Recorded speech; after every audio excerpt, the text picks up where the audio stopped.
In today's Money Watch, we are answering your money questions. Well, not we, that's a bit generous. I'm more talking about CBS News business analyst Jill Schlesinger, who, of course, is a certified financial planner and regularly gives advice on her wonderful Jill on Money radio show. And it's a podcast, which I love.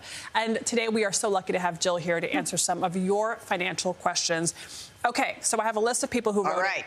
Lisa from North Carolina asks, I'm trying to grow funds for a future down payment for a condo. It'll probably take me about 5 to 7 years. So I was investing in stocks and bonds, but with the wacky market, and it is wacky, should I use CDs instead? This is funny. Are you sure this is not you? Lisa, are you Adriana? Okay. So a lot of people are worried about this. I think that's very critical to hone in on that time horizon. 5 to 7 years, that's not 1 to 2 years, right?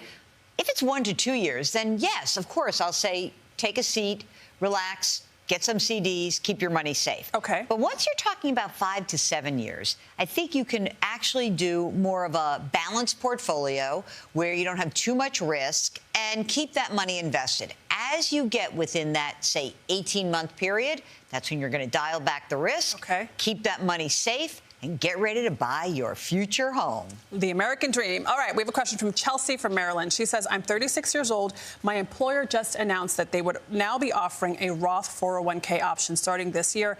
If I switch from the traditional to the Roth, will I see a big change in my paycheck? Well, I mean, you're going to see a change because remember, the difference between Roth and traditional is really about when the money is taxed. When you use a traditional account, the money comes off the top of your pay, goes into the account.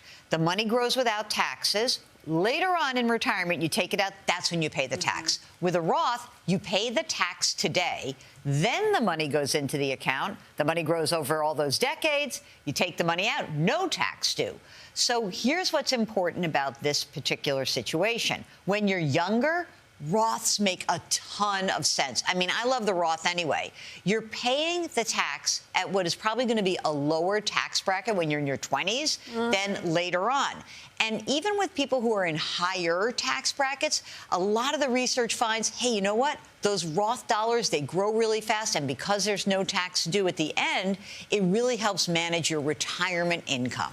And should you only go with a Roth after you've tapped out and maxed out your regular traditional 401k? No, because what's happening now is companies are saying we're offering a Roth 401k. Now, there are some companies that will say we'll only match your contribution into a traditional. Right. You can't control what they do. You can control what you do.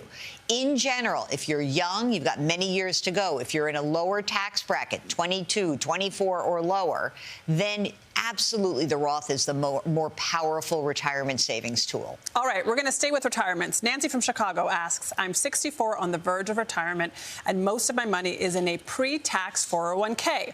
What should I do with this account when I retire? Oh, this is a great question, because once you retire, there are usually 3 options. One is that many companies and many organizations say, hey, keep your money here. This can be really helpful if you're used to the platform, if you know what the investment options are. It can be really helpful to just say, stay where I am, no problem.